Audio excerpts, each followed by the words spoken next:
Speaker.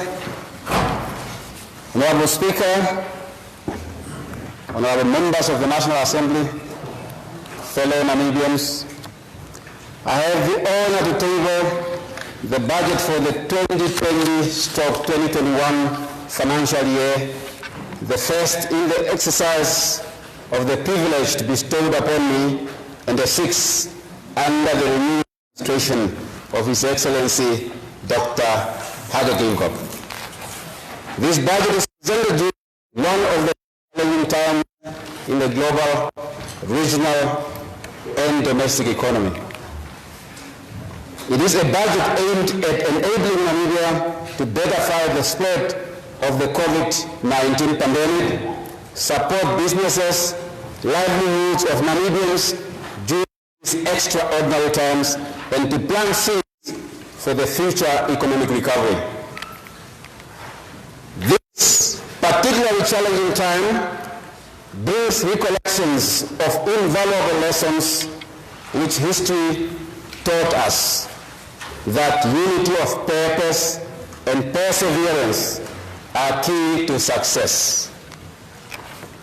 A few days ago, Honorable Speaker, Naritu, my daughter who is 15 years old, shared with me the words of a poet whose foretelling words, written in 1819 and reprinted in 1919 following the Spanish flu, raised the message of perseverance and hope. It says, just to paraphrase, I quote, "And people stayed at home. Someone meditated. Someone prayed. People found themselves and made new choices and dreamed of new visions and created new ways of living and completely healed the earth just as they were healed." End of quote. Honorable Speaker, fellow Namibians, given the sense of duty before me, I'm tempted to share the source of inspiration I derived from real-life events and past tutelage. Honorable Speaker, I grew up in a small village of Ontana.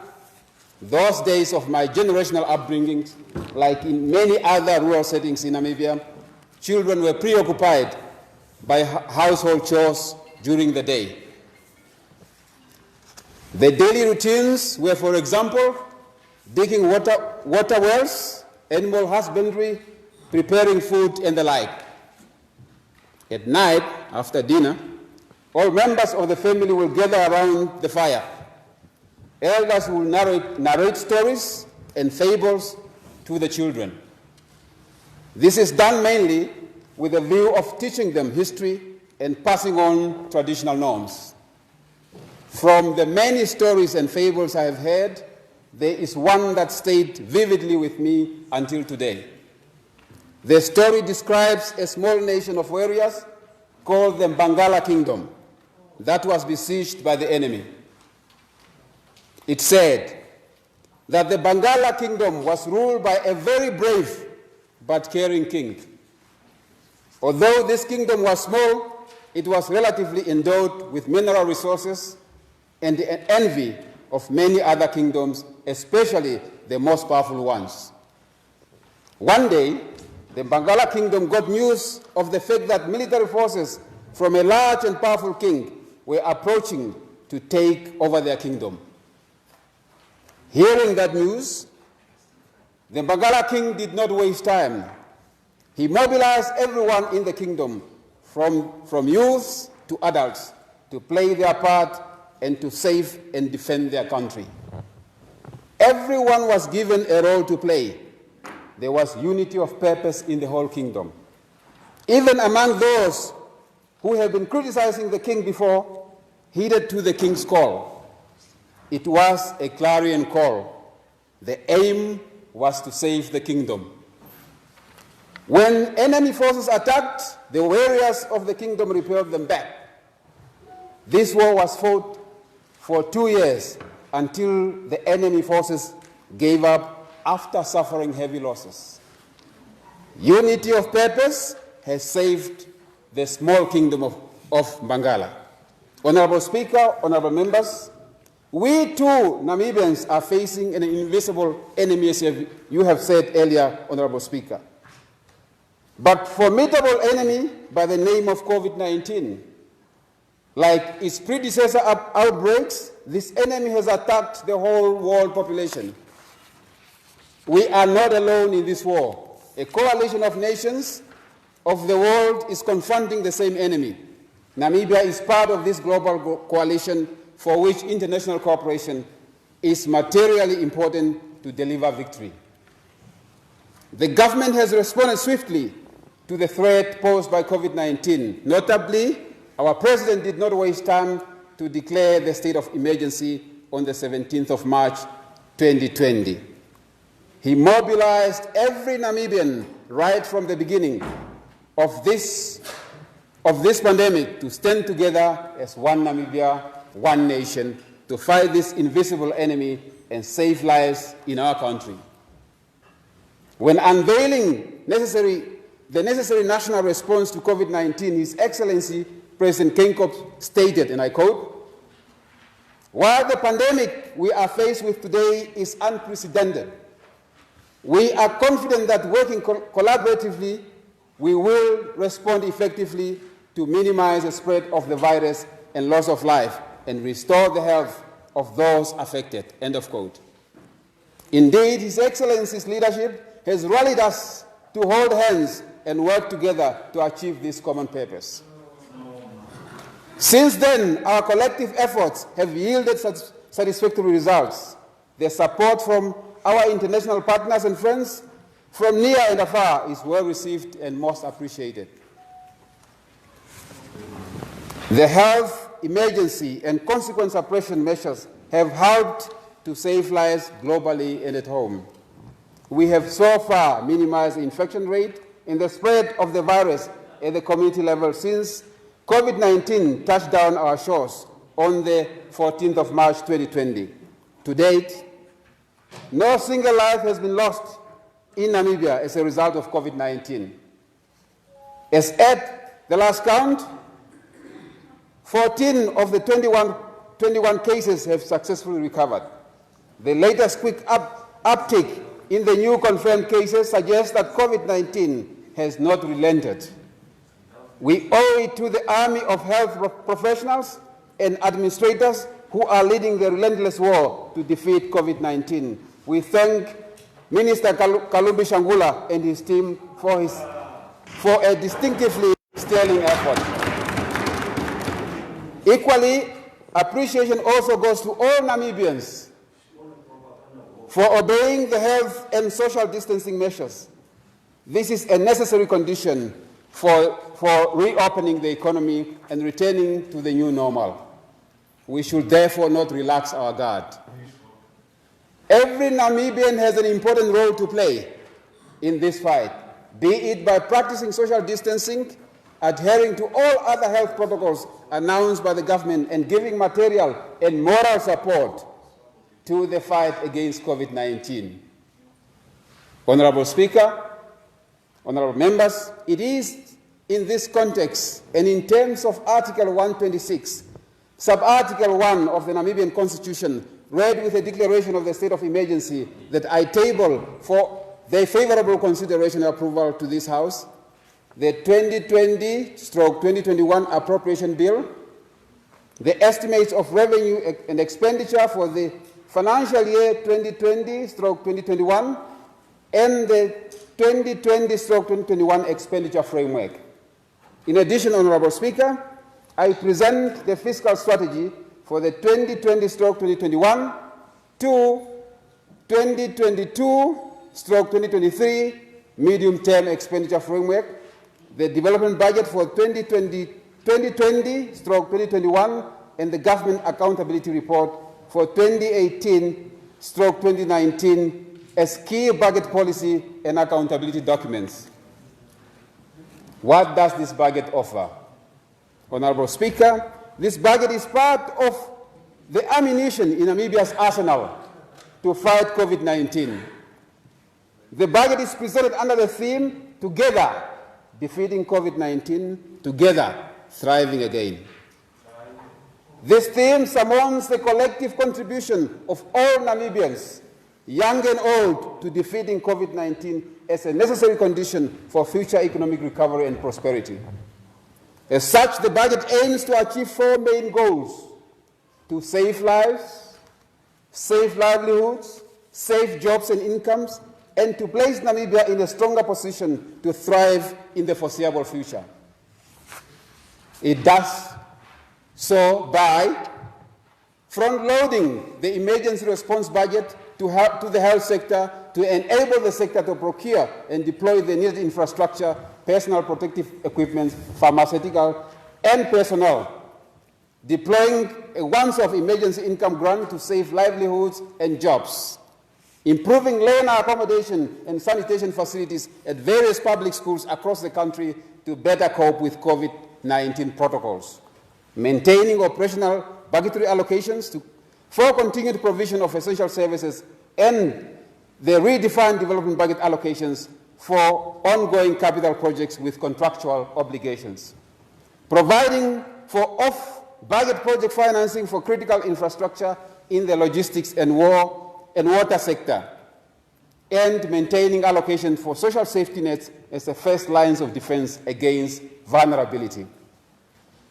Beyond these targeted emergency measures, a modicum of policy reforms is set out to constitute pillars of the medium to long-term economic recovery and transformation plan.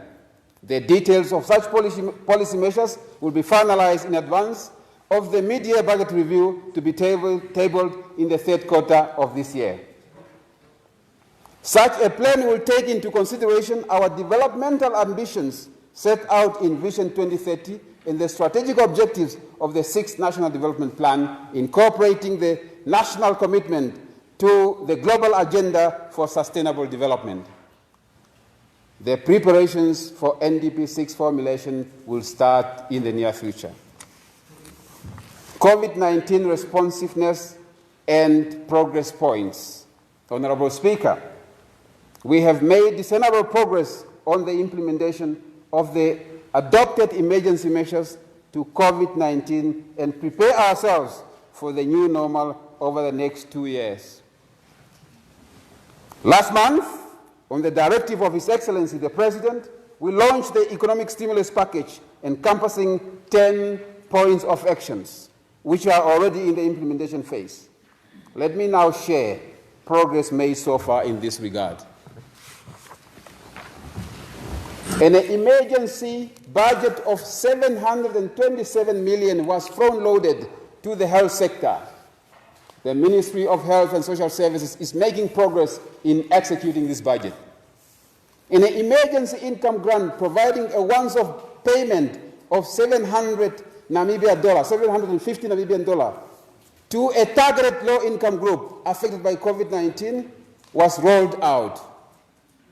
A total of 747,281 Namibians have so far benefited from the grant at the cost of 561.9 million Namibia dollar. A further 120,000 people are expected to benefit after completion of the verification process. I'm pleased to report, Honorable Speaker, that this money was distributed in a very short period of time at zero cost of distribution. Despite the challenges that have been encountered, Namibia has set a good example to the world thanks to our private sector partners who offered their services free of charge. We would like to thank these patriotic Namibians today and more appropriately at a later date. The National Employment and Salary Protection Scheme for COVID-19 was launched on the 10th of April 2020 in collaboration with Social Security Commission. Costed at 645 Namibia dollar, the program provides for, among others, the wage subsidy for employers and employees in severely affected sectors. The government's contribution to this program stands at 400 million Namibia dollar, while 245 million will be provided by the Social Security Commission. To date, 1,372 applications from employers to access the benefits have been made to the Social Security Commission as an implementing agency. Acceleration of payment of overdue unpaid invoices for suppliers of goods and services to the government valued at 1.2 billion and VAT refunds estimated at 3 billion as at the 31st of March 2020. It is commendable to note that the whole amount of outstanding invoices of that period is paid out, and 1.8 billion of VAT refunds are settled. We are retooling, Honorable Speaker, our processes to keep this momentum and eliminate spending arrears going forward.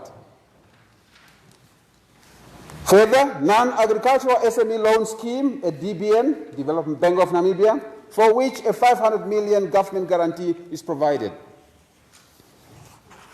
Agricultural business loan schemes and bridging finance for Agribank, for which 350 million government guarantee is provided.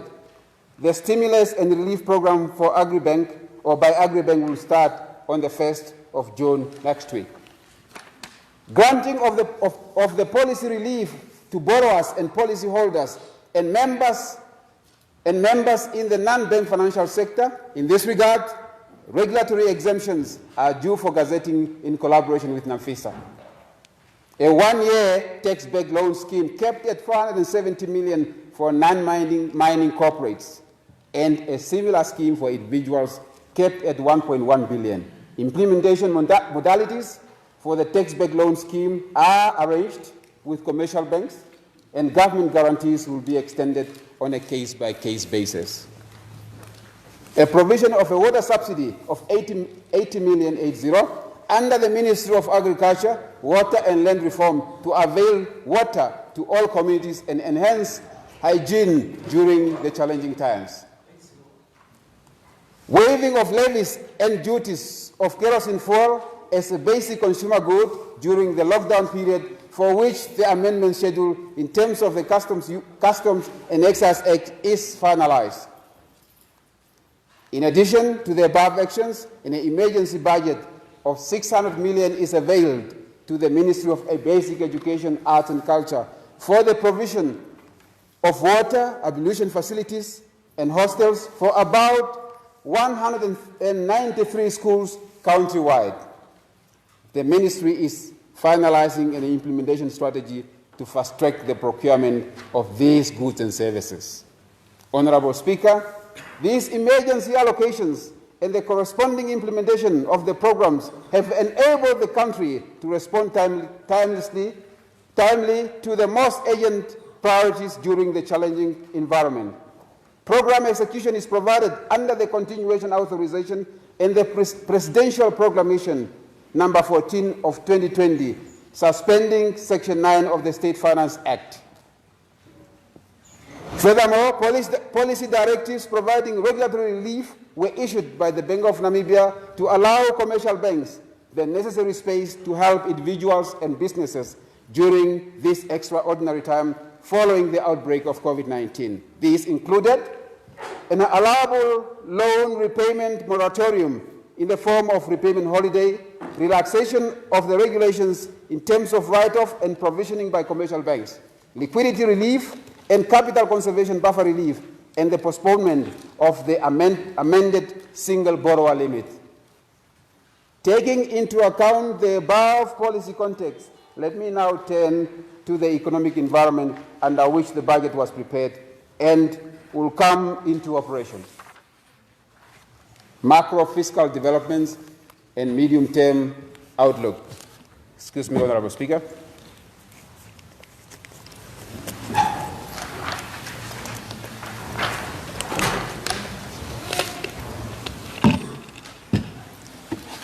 The rapid spread of COVID-19 since its eruption in December 2019 has exacted a heavy toll on the global economy, the world trade and financial markets.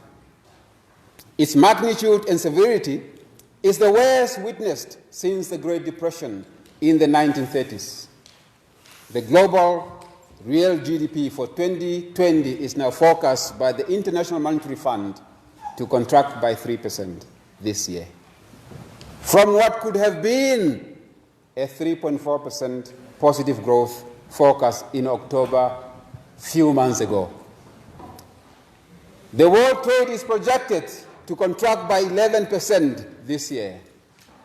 Oil prices are estimated to decline by 42%, presenting some respite for oil importing economies such as Namibia, but a worsening scenario for oil exporters. Other commodity prices will contract by about 1.1%. Thus, Honorable Speaker, economic growth metrics for 2020 this year have turned negative for major economies and economic groups.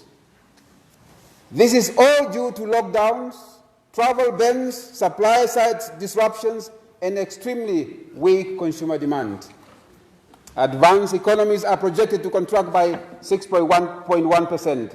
Emerging markets and developing economies will contract by 1% relative to 3.7% positive growth a year ago.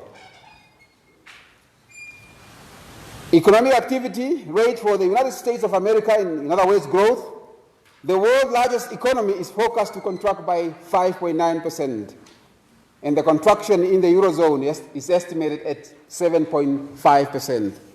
Growth for China, the world's second largest economy, is projected to plummet to 1.2% this year from 6.1% last year. And Latin America and the Caribbean region faces a contraction of 5.2%. The sub-Saharan African region has also not escaped the macroeconomic fallout of COVID-19. The sub-regional economy is projected to contract by 1.6% from an expansion of 3.1% in 2019.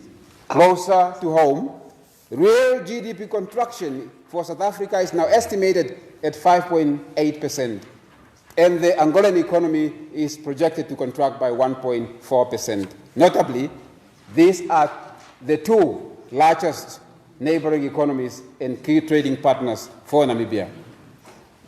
These regional and global forecasts are underpinned by considerable downside risks. A predicted rapid recovery, or the so-called V-shaped recovery of 5.8% for the global economy in 2021 and 4.1% for sub-Saharan Africa might therefore be challenging to realize in the presence of these downside risks. This outlook, fellow Namibians, does not augur well for the domestic economy. Domestic macro-fiscal context and outlook. Honorable Speaker, honorable members, Namibia is a small open economy with an external trade to GDP openness index of about 100%.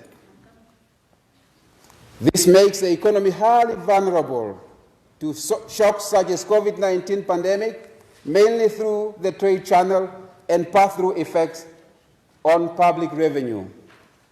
Amidst these developments, the domestic economy is projected to contract by 6.6% in real terms this year. The contraction may as well linger on in 2021 at a moderate rate of 1.1%, with the new normal average growth rate of between 2% and 3.6% in 2022 and beyond. Nominal GDP as a measure of final output for 2019-2020 fiscal year has been reduced by 10.9% or 21.5 billion relative to the previous budget estimates. This reflects the combined effects of statistical adjustments in diamond exports and the COVID-19-induced effect during 2020. For 2020-2021 fiscal year, the implied reduction in nominal GDP relative to the medium-term expenditure framework indicative estimate stands at 34.7 billion, or some 16.9%. These shocks on final output have significant implications for fiscal targets, especially over the short term. As such, the macroeconomic outlook The macroeconomic outlook of the fiscal strategy indicates that all elements of final demand, that is, net consumption, investments, are expected to decline during 2020. Exports are expected to decline by 11.9% year-on-year in 2020 compared to the estimated decline of 1.1% a year ago. Imports are expected to decline by 14.9% in 2020, much faster than the fall in exports, reflecting the slowdown in investment and final consumption for goods and services. On the supply side, all major sectors of industry are projected to post negative growth rates in 2020. This is as a result of production disruptions and external and internal demand side fallouts. The primary industry is projected to contract by 12.1%, reflecting demand-side induced shocks, especially for mining outputs. Output in the secondary industry will contract by an estimated of 2.6%, mainly as a result of deeper contractions in the construction subsector and manufacturing activity in the beverage and mineral beneficiation subsectors.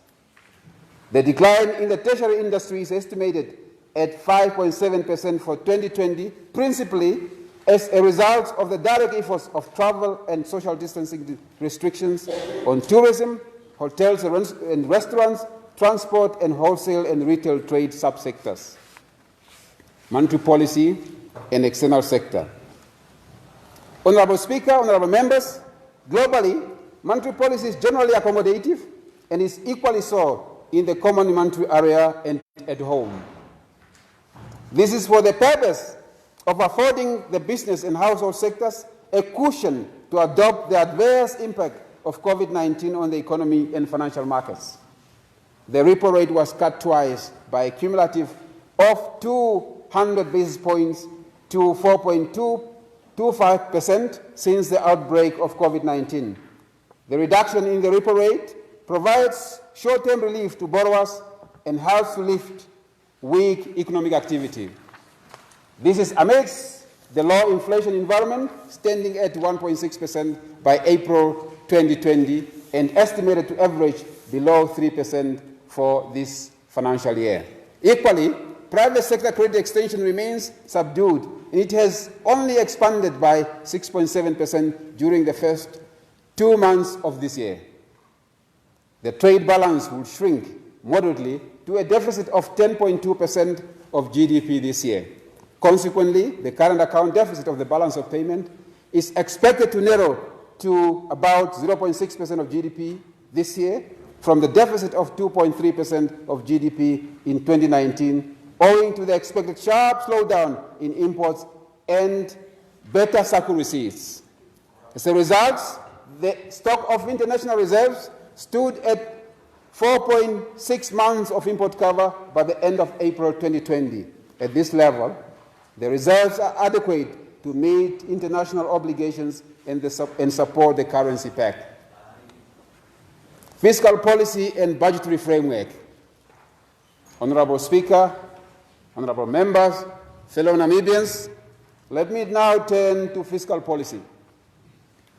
Namibia's fiscal policy remains grounded on the promotion of socio-economic development, social welfare, and intergenerational equity in the context of fiscal sustainability. Over the past MTF, medium-term expenditure framework, the government implemented fiscal consolidation to anchor fiscal sustainability and macroeconomic stability while supporting the economy and the provision of social public services. As such, the proportion of total expenditure as a share of GDP has slowed to about 37.7% by the financial year 2019/2020 from a high of 42.8% in the fiscal year 2015/2016. For the fiscal year 2018-2019, the revenue outturn stood at 55.9 billion, or 31.4% of GDP, representing a 98.6% collection rate as reported in the 2019 mid-year budget review. The total preliminary revenue collection for 2019-2020 is estimated at 58.6 billion. This is 33.2% of GDP, and it is in line with the revised budget estimates. The outturn on revenue for 2019-2020 reflects better collection on individual income tax and VAT, which counterbalance the shortfalls recorded on corporate income tax owing to the subdued economic condition and severe drought during 2019.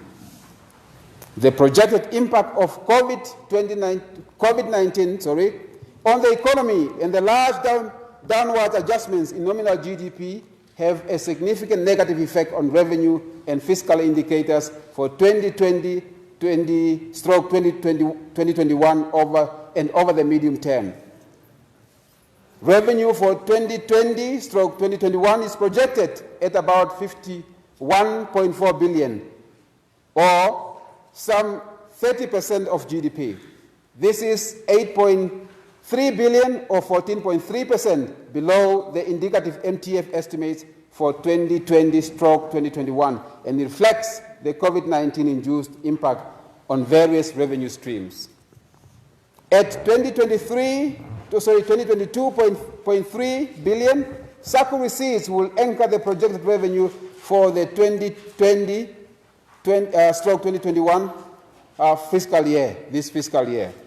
The following fiscal year, this revenue source is expected to come under pressure in the face of subdued economic and trade conditions globally and in the customs union area.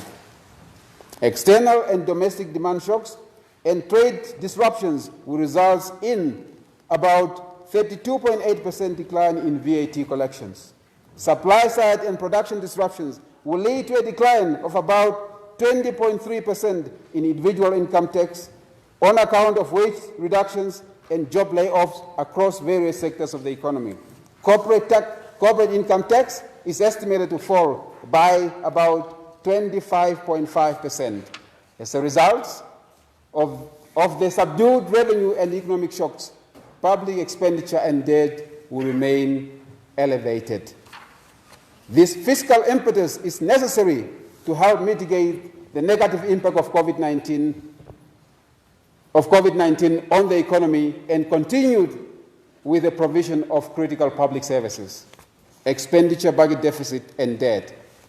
Honorable Speaker, the 2018-2019 Government Accountability Report and the 2019 Mid-Year Budget Review provide details of outcomes achieved and details of expenditure and fiscal outturns for the financial year 2018-2019 reporting period.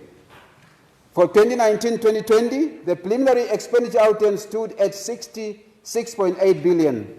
The budget was fully implemented with the non-interest operational budget execution rate estimated at about 99.5%, while the development budget execution rate stood at 83.2%. The budget deficit is estimated at 4.7% of GDP compared to 4.1% as budgeted, mainly due to revisions in nominal GDP. As such, public debt as a percentage of GDP stood at 54.8%. Debt servicing as a percentage of revenue stood at 13.5%, while contingent liabilities of government were approximately 6.3% of GDP relative to a 10% maximum cap. For this fiscal year, budget, expenditure outlook, and fiscal policy stance for the medium-term expenditure framework. Honorable Speaker, honorable members, let me now turn to the current fiscal year. COVID-19 presents urgent spending needs for the health sector and the responsiveness to support livelihoods and economic sectors which are severely affected by the direct impact of the pandemic. This is amidst the uncertainty about future prospects for the easing out of the virus. The medium-term expenditure outlook and policy stance will depend on how the pandemic plays out globally. A full medium-term expenditure outlook and accompanying package of structural policy reforms will therefore be presented during the 2020 mid-year budget review. once we have a better understanding of the impact of COVID-19 and our reform program is firmly underway. Against this backdrop, I table before you the 2020-2021 budget totaling 72.8 billion. This is a single-year budget reflecting the commensurate agency of addressing the elevated once-off needs arising from the impact of COVID-19. Non-interest operational expenditure is budgeted at 57.9 billion, 8.8% more than the previous year, reflecting accelerated funding needs to fight COVID-19. The development budget amounts to 6.4 billion, 8.4% more than the actual development budget spending in the previous year. Given the weak revenue outlook, the budget deficit is estimated at 12.5% of GDP. This is a once-off rise in the budget deficit as we seek to adequately respond to the challenges posed by COVID-19, fellow Namibians, on the economy and the social structure. The budget deficit will be financed through a combination of own savings and domestic and external borrowing. Taking into account the total financing requirements, the debt stock is estimated to rise to 117.5 billion, corresponding to 68.7% of GDP from 54.8% estimated in the previous financial year. Going forward, fellow Namibians, expenditure will have to be recalibrated to lower levels from the temporary COVID-19-induced peak so as to stabilize growth in public debt. This consideration will be integral to fiscal policy stance for the medium-term expenditure framework. Tax policy, fellow Namibians, revenue mobilization and tax administration reforms. Let me now turn to tax, custom, excise policy and tax administration reforms. Given the challenging economic landscape, Honorable Speaker, this is not time to introduce new taxes. However, tax administration measures to achieve equity and fairness in the tax system by ensuring that economic agents generating the same level of income pay the right amount of tax at the right time, as well as the measures to plug tax planning and tax avoidance opportunities will continue to be pursued.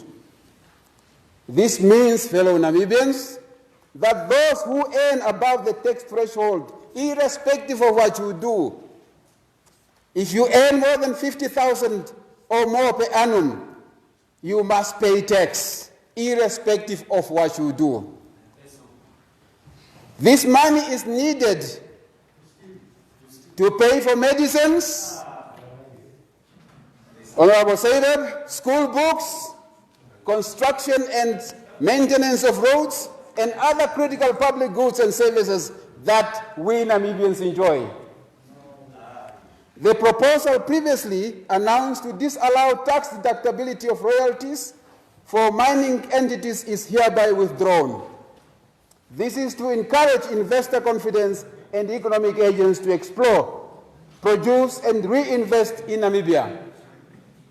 The Income Tax Act proposal to repeal the provisions of the Export Processing Zone Act, which deal with tax exemptions on corporate income tax, and the phasing out of tax incentive for manufacturers and exporters of manufactured goods were passed by Parliament last year. The phasing out of these base eroding exemptions will be replaced by the introduction of the special economic zones. These changes are due for implementation starting this year with grandfathering provisions. Previously announced income tax and value-added tax proposals such as dividend tax for residents, taxation of trust and subjecting income derived from commercial activities of charitable, religious, educational, and other types of institutions under Section 16 of the Income Tax Act, introduction of VAT on income of listed asset managers, supply of sugar, and mandatory requirement to issue tax invoices by VAT vendors are still under review. Extensive stakeholder consultation will take place before a decision is taken to proceed with these changes. Further consultation will be undertaken on the following excise levies and duties for domestic revenue purpose as previously announced. Expanding coverage of export levy to include other specific agricultural, forestry, game products and other mining products currently not covered by the export levy regime. Revising the export levy for forestry products from a levy in percentage rates to an amount in Namibian dollar per kilogram to prevent undervaluation of forestry products such as timber. Honorable Speaker, further, in terms of SACU agreement and taking into account sales volumes and targets set out for the total tax burdens of respective accessible commodities, the following increases, effective from the 27th February of 2020, are agreed in terms of the SACU agreement. Honorable Speaker, for those who enjoy their liquid refreshments, please pay attention. A 340 milliliter can of beer or cider will cost an extra 8 cents. A 750 milliliter bottle of wine will cost an extra 14 cents. A 750 milliliter bottle of sparkling wine will cost an extra 61 cents. A bottle of 750 milliliter spirits, including whiskey, gin or vodka, will rise by 2 Namibia dollar and 89 cents.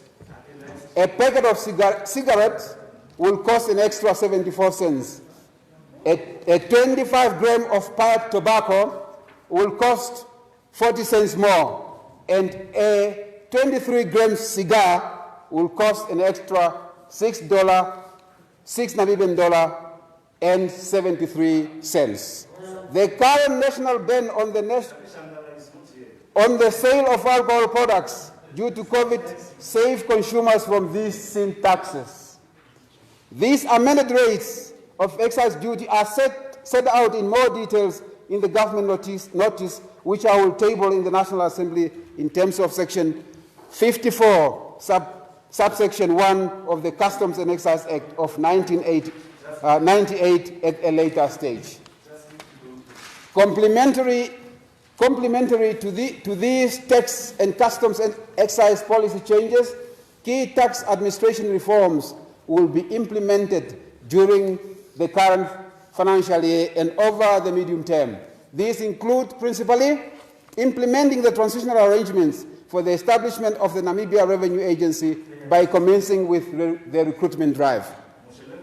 Improving the tax administration to ensure compliance with tax laws and improving the efficiency of domestic tax collection, assessment and forensic audit.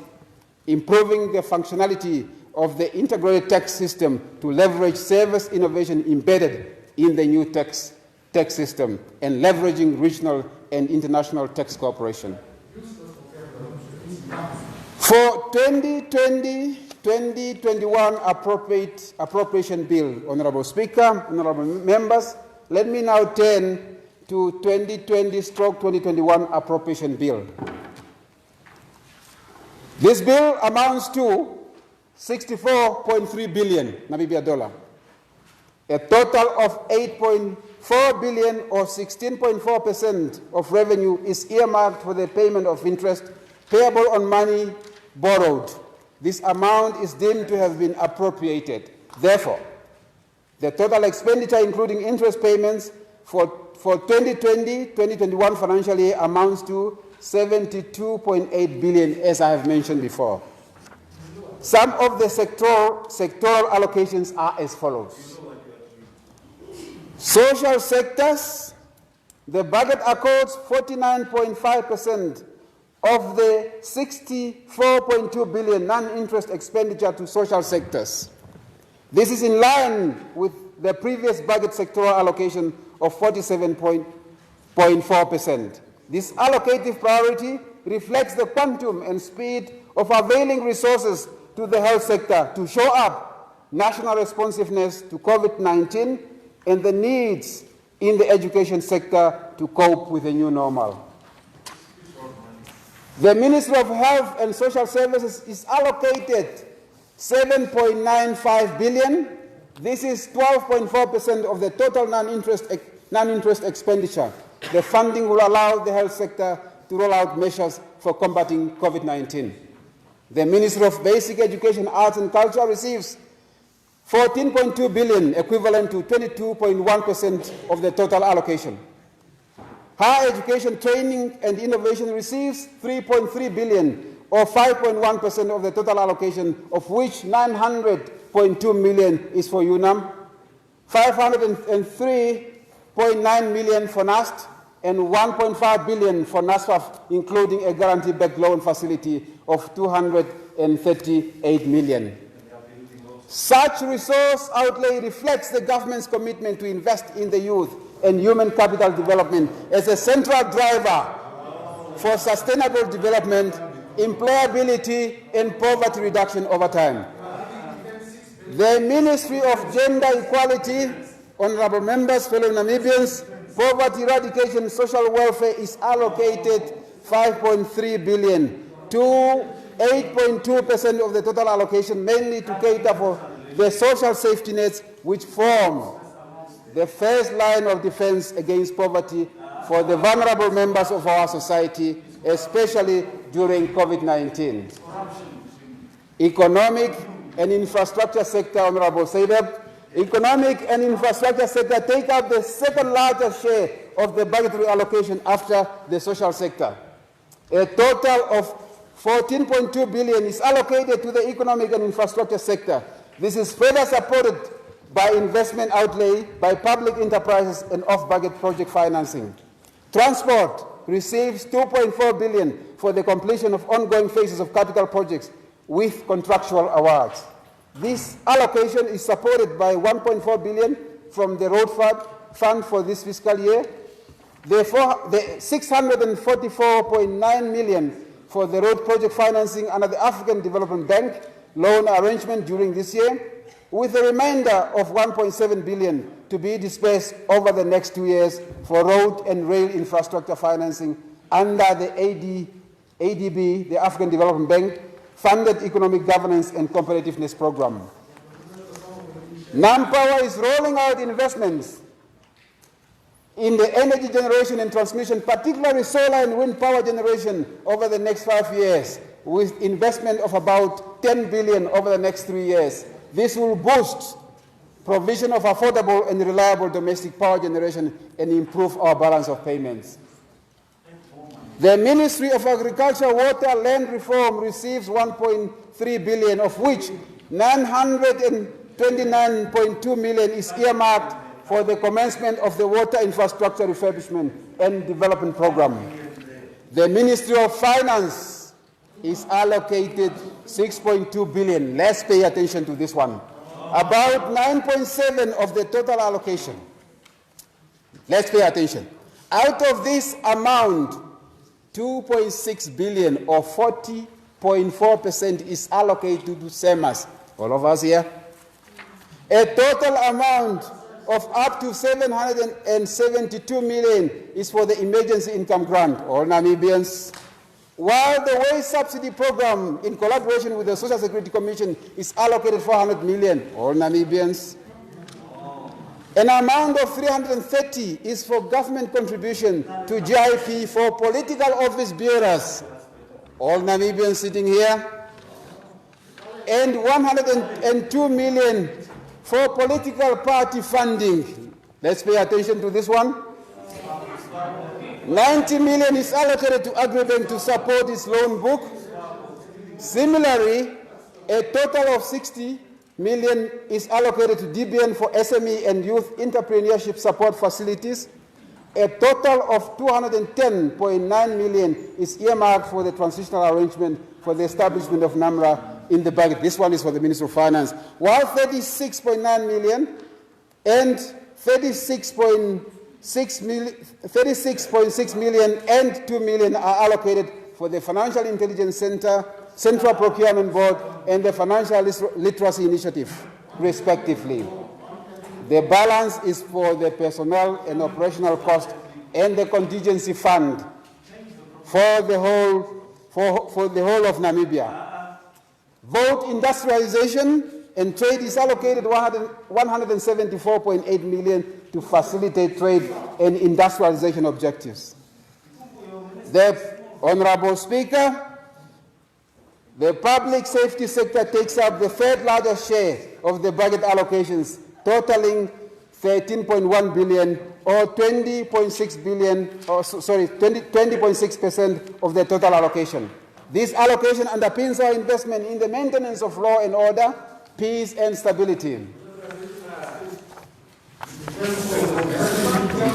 Among others, the Ministry of Home Affairs, Safety and Security received 5.9 billion or 9% of the total allocation. Defense and Veteran Affairs is allocated 6.2 billion, about 9.7% of the total allocation. The Judiciary receives 375.7 million, while the Ministry of Justice is allocated 480.7 million. The Anti-Corruption Commission receives 61.6 million to support activities to fight corruption. Administrative sectors, Honorable Speaker, Honorable Members, the administrative sector receives the least allocation of 4.5 billion, equivalent to 6.9% of the total allocation. This mainly comprises of 1.7 billion for Vote 17, which is urban and rural development to support, among others, increasing provision for sanitation infrastructure, land servicing, and bulk water supply services, sewage, and electricity. 1 billion for Vote 7, international relations and cooperation, and 131 million for the National Assembly, and 101.3 million for the National Council. For the 2019-2020, a total of 324.2 million was allocated to the contingency fund. I have distributed corresponding information regarding the utilization of the contingency fund. The appropriation bill and the 2020-2021 estimate of revenue, income, and expenditure provide details of expenditure allocations per vote and programs. Economic and public financial sector reforms during this financial year. Honorable Speaker, the prevalence of COVID-19 has brought about considerable uncertainty on the global and domestic economic outlook. It has induced a temporary downturn on economic activities and public revenue, with elevated public debt as a consequence. Going forward, honorable members, it is of absolute necessity that the budget deficit is and its associated higher debt will be significantly reduced over the medium term through a combination of high economic growth and expenditure restraints. As much, the government, in collaboration with the private sector and non-state actors, will spare no time to package structural and public sector reforms to be announced during the 2020 mid-year budget review. The essence will provide evidence-based transformational reforms to be implemented over the next medium-term expenditure framework and beyond. Such strategic priorities will entail, Honorable Speaker, among others, economic diversification and structural transformation to diversify sources of inclusive growth, domestic productive capacity, industrialization, innovation, and job creation. In this respect, a team of experts is appointed to carry out evidence-based research, building on the work already done by the high-level panel on the economy. Improving national competitiveness along a range of policy and administrative arrangements, provide policy certainty, boost investor confidence, and improve administrative efficiency. Enhancing domestic resource mobilization, improving tax compliance and capacity in the specialized areas of transfer pricing and illicit financial flows centered on advances in the revenue administration institutional reforms, public asset utilization and divestiture, as well as application of public-private partnership to infrastructure development and service delivery, implementing the integrated financing framework to better coordinate development finance and leveraging opportunities presented by green financing facilities, conducting an assessment to find a sustainable and responsible strategy to right-size the public service and consequently contain the wage bill on the back of the consolidation of government functions implemented already by His Excellency this year. Finding a prudent way of funding SEMAS, which is increasingly becoming unaffordable, strengthening the quality of public expenditure resource allocative efficiency to priority sectors and developmental programs, and implementing time-bound reforms for public enterprises.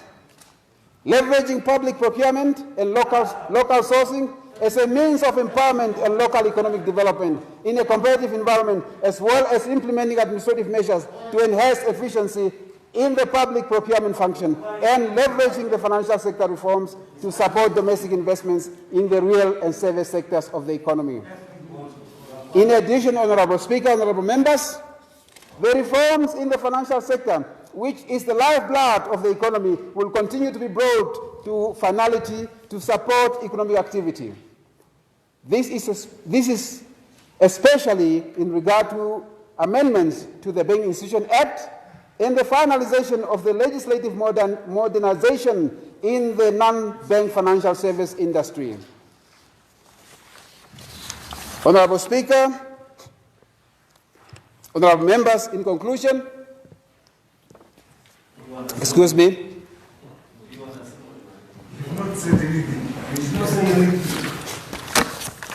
Honourable Speaker, honourable members, over the past years, we have endured difficult but necessary fiscal consolidation adjustments. The spectre of the coronavirus pandemic has ravaged the economic landscape and reversed most of the gains from fiscal adjustment reforms. We have responded swiftly and timely to combat COVID-19. We shall continue to do so while enabling economic activity to regain traction. I wish to express my gratitude to His Excellency President Hage Geingob for his exemplary leadership. I thank His Excellency for the trust bestowed on me as steward of our public finances management and financial sector. I pledge to execute this responsibility to the best of my ability with the support and input from my cabinet colleagues and the legislature, the captains of industry, and the public at large. I equally wish to thank His Excellency Vice President Nangolo Mbuba, Right Honourable Prime Minister Sarah Kugongera Madila, and the Honourable Deputy Prime Minister Netumbo Nandi-Ndaitwah for their continued guidance and advice. I thank Honourable Obed Kanjove, Director General of the National Planning Commission, and his entire staff for teamwork now and going forward. I extend my sincere appreciation to Honourable Kalesh Letva and my predecessor and the current Minister of Agriculture, Water and Land Reform for the formidable work done over the past 5 difficult years and for his continued support. I thank my cabinet colleagues for their insight during the formulation of the budget. I will rely on your continued support during the budget implementation process. I express my appreciation to the Bank of Namibia and NAMFISA for technical input and advice. My gratitude also extends to my right-hand lady, Executive Director, Madam Erika Shafuda, and all my colleagues at the Ministry of Finance who welcomed me with open arms, who always persevere in preparing the budget documentation and all the work we do at the Ministry of Finance. I thank all senior officials in all offices, ministries, and agencies for their hard work. I extend my sincere appreciation to the various political parties and parliamentary committees for their contribution to the improvement of the budget allocative efficiency and accountability. I thank our development partners, the business communities, organized labor, the financial service industry players, such as the Bankers Association of Namibia, asset managers, insurance industry, Economic Association of Namibia and Namibia Savings and Investment Association, NASIA, for collaboration and support. Honorable Speaker, honorable members, fellow Namibians, I would like to pause here and return to the story of the Bangala Kingdom. The people of the Bangala Kingdom offer a source of inspiration. During the trying times, the inhabitants of the Bangala Kingdom went hungry for 2 long years, with little food and scarce water. Some fell sick, but they continued fighting until the glorious end. We Namibians too have a proud history of tenacity, perseverance, sacrifice, and transcending to final victory. These are values, fellow Namibians. These are values of our glorious history. This legacy should inspire us to follow these great deeds. Through unity of purpose, partnership, and teamwork, we shall thrive again. Together in the spirit of Harambee, we shall traverse that journey.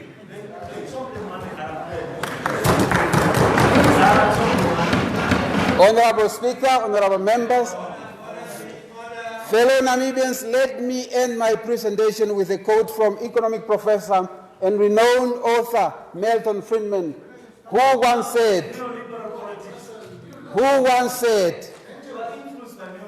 only a crisis, actual or perceived, produces real change. Only a crisis, actual or perceived, produces real change. When that crisis occurs, the actions that are taken depend on the ideas that are lying around. I believe is our basic function, to develop alternatives to existing policies, to keep them alive and available until the politically impossible becomes politically inevitable. I want to repeat, until the politically impossible becomes politically inevitable, end of quote. As Namibians too, we should not allow this crisis to go to waste. We are called upon to develop alternative ideas and implement them in earnest with dexterity, entrepreneurship, innovation to achieve shared prosperity for the current generation and for the better future of our grandchildren. I now appeal for your favorable consideration and approval for the 2020-2021 appropriation bill and the estimates of revenue, income, and expenditure. I thank you for your kind attention.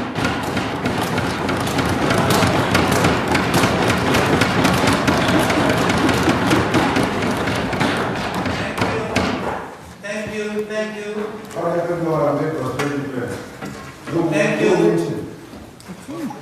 You were sleeping. No one is sleeping. We thought You were sleeping. just sleeping. Thank you.